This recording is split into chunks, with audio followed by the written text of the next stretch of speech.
aquí Dude the Builder nuevamente en otro episodio del curso Rust a fondo. En esta ocasión vamos a estar viendo los tipos de datos numéricos y vamos a empezar rapidito. Tenemos aquí los enteros sin signo, ¿verdad? Lo que se conoce en inglés como los unsigned integers. Los unsigned integers en Rust, vamos a ver que sus tipos de datos comienzan con la letra U minúscula, que viene de la palabra en inglés unsigned, y luego un número que nos va a decir cuál es el tamaño de ese tipo de datos en memoria, en bits. Así que el U8 ocupa 8 bits en memoria o un byte, ¿verdad? U16, U32, U64 y U128.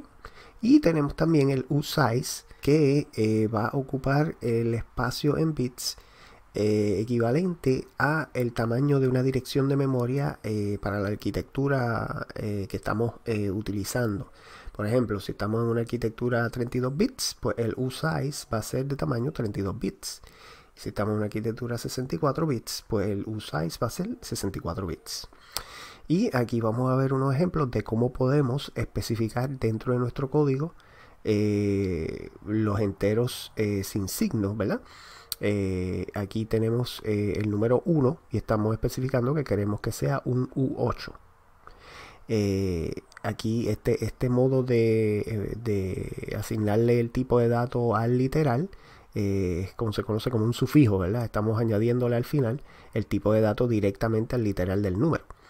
Aquí estamos haciendo exactamente lo mismo, lo único que estamos usando el guión bajo para mejorar la legibilidad, ¿verdad? Se puede ver más claramente la separación entre el literal del número y el tipo de dato. Aquí vemos que podemos tener literales en formato binario, en formato octal y en formato hexadecimal. ¿Okay? Entonces, si seguimos más adelante, aquí vamos a ver los números enteros con signo. En este caso, pues estamos hablando de números que van a tener números negativos y positivos, ¿verdad? En este caso, bien parecido a los sin signo, el tipo de datos es una letra minúscula, en este caso la I, y el tamaño, y 8, y 16, y 32, y 64, y 128. Y el eSize funciona de la misma manera que el usize, dependiendo de la arquitectura. Pues el tamaño de una dirección de memoria, pues ese va a ser el tamaño del eSize. Y nuevamente, bien parecido a los sin signo, pues aquí con signo tenemos que podemos especificar los literales con el sufijo, ¿verdad? Utilizando el guión bajo para mejorar la legibilidad. Y de la misma forma, pues tenemos binario, octal y hexadecimal. Aquí estamos viendo los números que se conocen como punto flotante, ¿verdad? Los floating point, tal como los define la IEEE. En el caso de Rust tenemos el F32 y el F64, o sea que respectivamente uno ocupa 32 bits y el otro 64 bits. Aquí en el caso del punto flotante, el tamaño también está relacionado a la precisión, ¿verdad? Si queremos trabajar con mayor precisión, deberíamos estar utilizando el F64. El F32 puede producir cálculos más eficientes, más rápidos, pero con menos precisión. Aquí tenemos ejemplos de los literales. En el caso de los puntos flotantes en Rust, básicamente hay tres requisitos que hacen que un literal sea un punto flotante. Uno es que tenga un punto decimal, como tenemos aquí. Aquí tenemos el 3 y el punto. Y a pesar de que no tenemos nada a la derecha del punto, anyway, esto es un punto flotante, un literal válido en Rust. Aquí tenemos uno más completo, ¿verdad? Donde tenemos, estamos usando los guiones bajos para la legibilidad, igual que usamos con los enteros.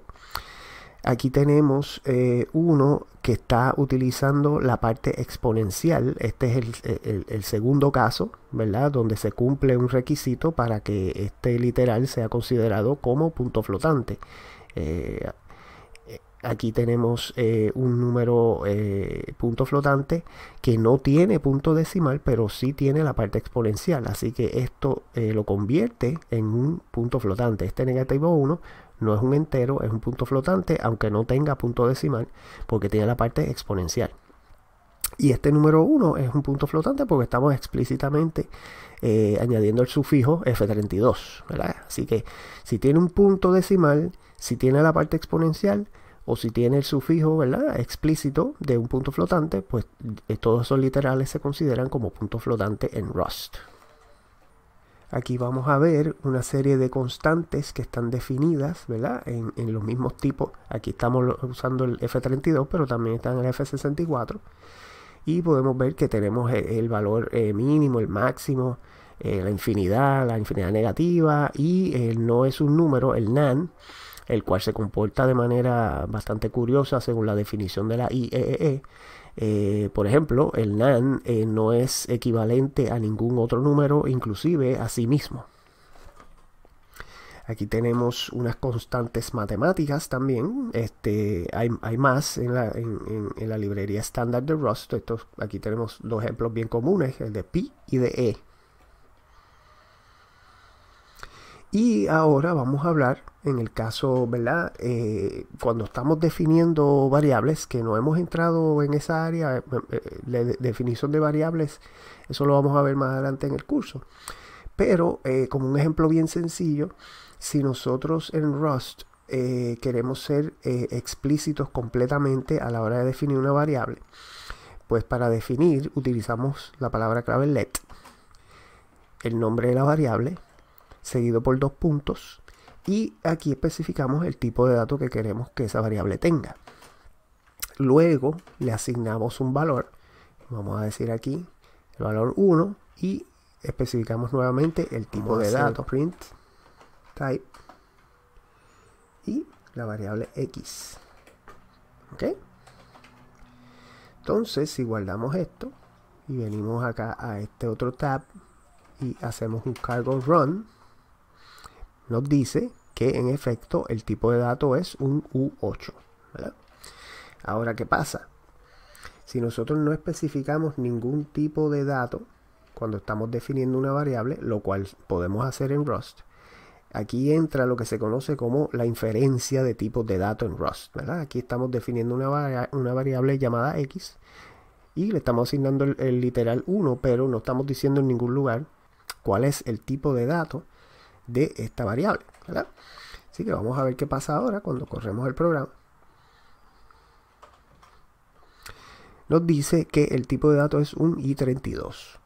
Así que esto lo que nos está enseñando es que para Rust, si nosotros no especificamos el tipo de dato de un literal, aquí en este caso un literal de un entero, pues el valor, el tipo de dato por defecto va a ser i32. Ahora, si luego en algún tipo de uso de la variable se puede demostrar que el tipo de dato puede ser otro, pues Rust va a utilizar otro tipo de datos. Vamos a ver un ejemplo de eso. Si nosotros aquí definimos otra variable y, y vamos a decir que y sí es un U8, y finalmente vamos a definir z y decir que z es igual a x más y, ¿verdad?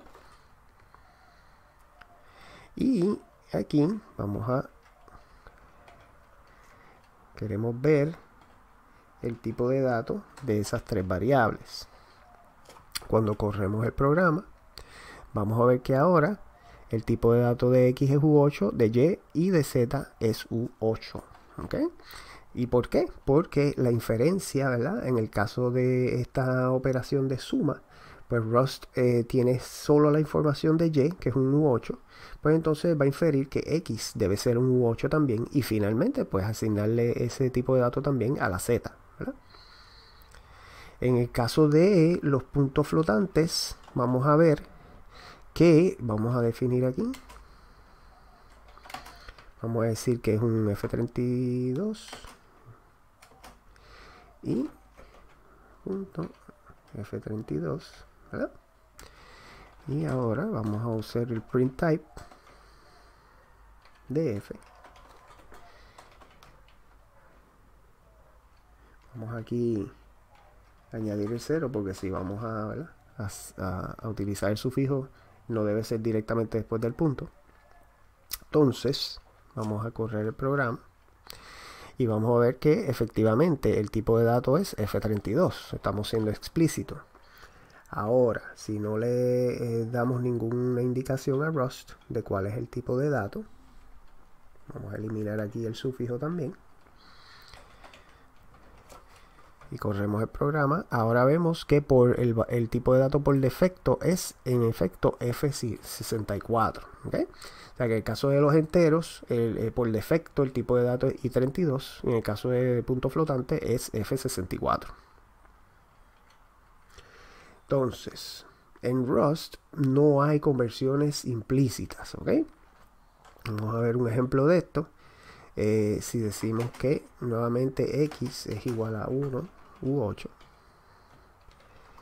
y decimos que Y es igual a 1 u 16, ¿verdad? Decimos Z es igual a X más Y y usamos el print type. Queremos ver Z en este caso, ¿verdad? Ya aquí, si intentamos correr el programa, vamos a ver de inmediato que tenemos errores, ¿verdad? Y básicamente el error inicial que nos encontramos nos dice mismatch types. Está diciendo que los tipos de datos no están correspondiendo, ¿verdad? El caso dice aquí que está esperando un U8 porque X es un U8 y lo que encontró fue un U16, ¿verdad? Y entonces nos dice que no podemos sumar un U16 a un U8. ¿Okay? ¿Qué pasa? En otros lenguajes de programación, este tipo de operación hubiera causado que la X se convirtiera automáticamente a un 16, ¿verdad? Pero en Rust eso no pasa, ¿verdad? No hay conversiones implícitas. Rust es bien estricto porque este tipo de conversión implícita pues, es la causa de muchos bugs, muchos errores en la programación. Así que tenemos que ser siempre explícitos. ¿Y cómo podemos ser explícitos sobre una conversión? Pues podemos rodear esto en paréntesis y decir que queremos que X sea un U16 en esta operación, el caso de esta operación. Así que estamos usando la palabra as, ¿verdad? X as U16 más Y. Así que ahora X se convierte en un U16 temporariamente para efectos de esta suma. Y entonces vamos a ver, nuevamente, corremos el programa. Ahora no hay ningún tipo de error y tenemos que el tipo de dato final de Z va a ser U16. ¿Okay? Así que con la palabra clave as es que podemos hacer conversiones, ¿verdad? Tenemos que incluir esto en paréntesis, ¿verdad? Para que la conversión ocurra antes de la suma. Entonces,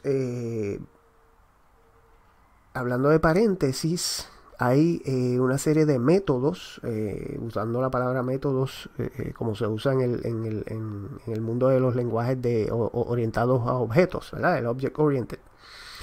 Hay una serie de métodos que están definidos directamente en números, ¿verdad? Y vamos a ver aquí, por ejemplo, vamos a hacer un ejemplo nuevamente y vamos a decir que esto es un I32 y vamos a utilizar la de valor absoluto, ¿verdad?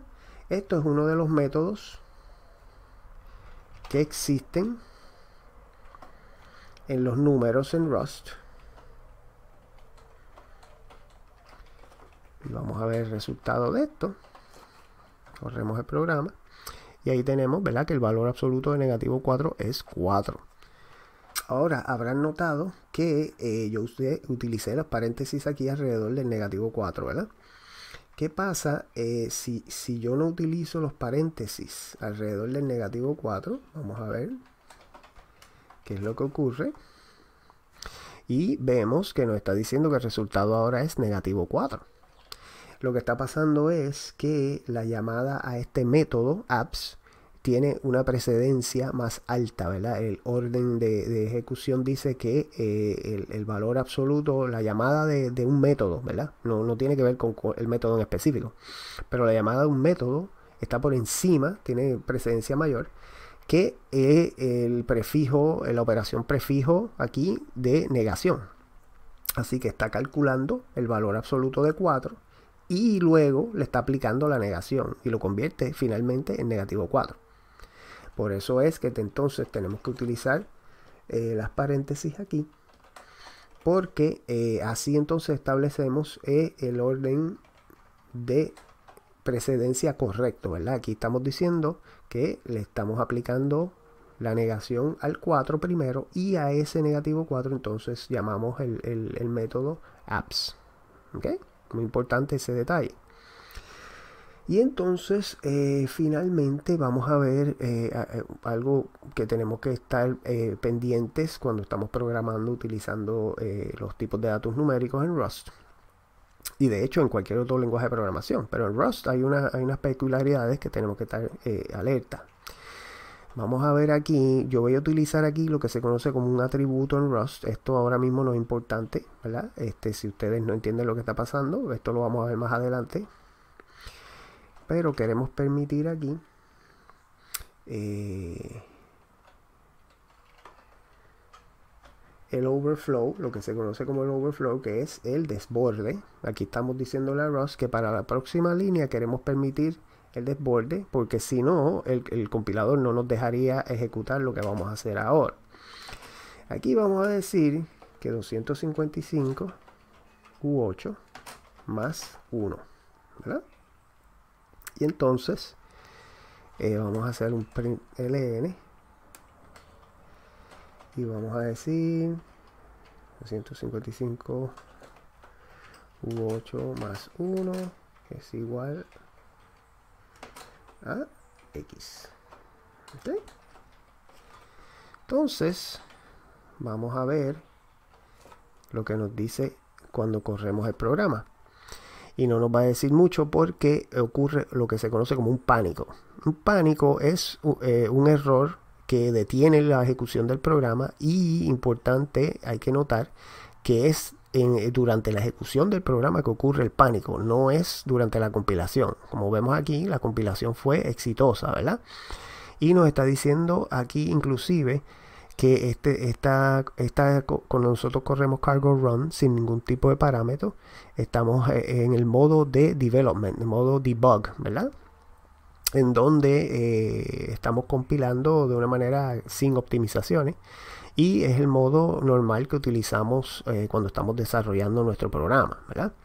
En el modo debug, cuando hay un overflow, un desborde, una operación que ocurre y que hay un desborde, la ejecución del programa se va a detener con un pánico, y aquí pues efectivamente nos está diciendo attempt to add with overflow, ¿verdad? Ahora, curiosamente, si nosotros compilamos para el modo release, que ya es el modo optimizado, para preparar ejecutable que nosotros vamos a distribuir a las personas que van a usar el programa, vamos a ver qué pasa. No ocurre un pánico, lo que ocurre es lo que se conoce como un wrap, ¿verdad?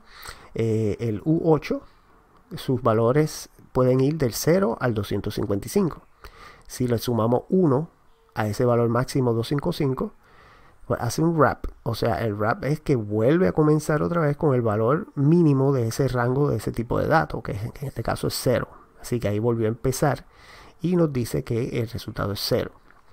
Así que lo que estamos viendo aquí es que si compilamos para release y hay un overflow, el comportamiento durante la ejecución va a ser hacer un wrap y no va a haber un error.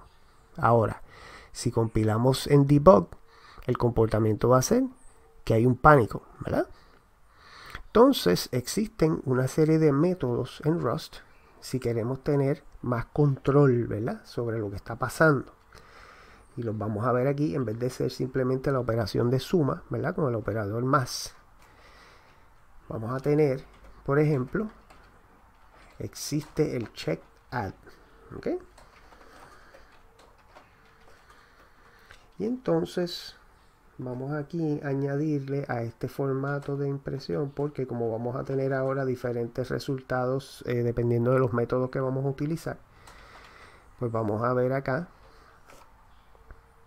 en la ejecución de lo que estamos hablando. Vamos a correrlo en modo debug. ¿Y qué nos está diciendo? Que 255 U8 más 1 es un none. None quiere decir ninguno, ¿verdad? Y esto lo vamos a ver más adelante. Es una numeración que tiene Rust. en donde una operación puede decir que devuelve nada o que devuelve algo. En este caso nos está diciendo esto devuelve nada porque hubo un overflow, ¿verdad? Y de hecho vamos a verlo también en release. El resultado es exactamente lo mismo, ¿verdad? Así que ya esto es una opción que nos va a producir el mismo comportamiento, no importa si estamos en debug o en release, ¿ok?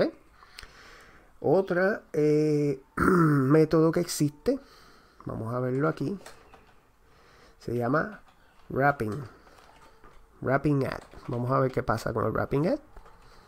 Corremos en release y el comportamiento es exactamente como el que habíamos visto anteriormente cuando compilamos en modo release, pero ahora si lo compilamos también en debug tenemos el mismo comportamiento. O sea que con wrapping podemos tener ese mismo comportamiento tanto en debug como en release. También tenemos lo que se conoce como saturating, ¿verdad? Vamos a ver qué ocurre aquí en debug. Tenemos que en saturating el valor si excede el máximo o el mínimo, ¿verdad? Pues ese valor máximo o mínimo de ese rango de valores del tipo de datos es el que va a ser el resultado. Aquí estamos sumando 1 a 255. No, el valor máximo del U8 es 255, pues el resultado es 255. Y eso lo vamos a ver también en release, el mismo comportamiento. De hecho, si cambiamos aquí a sub, ¿verdad? Y cambiamos el 255 a 0, vamos a hacer lo mismo aquí.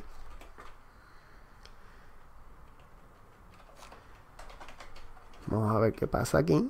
Nos va a decir que 0 del U8 menos 1 nos da 0, ¿verdad? O sea que está haciendo lo mismo en la otra dirección. Y si lo hacemos también en debug, es el mismo resultado, ¿ok? Y finalmente vamos a darle undo aquí a estas operaciones. Y vamos a cambiar aquí a overflowing add. ¿Okay? En overflowing add vamos a ver su comportamiento y vamos a ver que aquí en el resultado en vez de un solo valor obtenemos dos valores, ¿verdad? Esto es lo que se conoce como un tuple, una tupla, ¿verdad? Eso lo vamos a ver más adelante también, pero nos está diciendo básicamente que el primer valor es cuál es el resultado de la operación. Y el segundo valor nos dice si hubo un overflow. En este caso vemos que es true, así que sí hubo un overflow. Y esto se va a comportar de la misma forma en debug o en release. ¿Okay? Así que quizás estamos aquí, ¿verdad? Tocando el uso de métodos y diferentes aspectos del lenguaje que todavía no hemos visto en detalle. Pero era importante para que ustedes vean estos aspectos del uso de los tipos de datos numéricos. Más adelante vamos a estar viendo más en detalle estas otras áreas del lenguaje. No se preocupen y verán cómo las piezas de este rompecabezas se van uniendo. Así que esto sería todo para este episodio. Aquí Dude the Builder. Si les gustó el video, no olviden darle like y suscribirse para ver cuando salen los videos nuevos. Así que nos vemos en la próxima.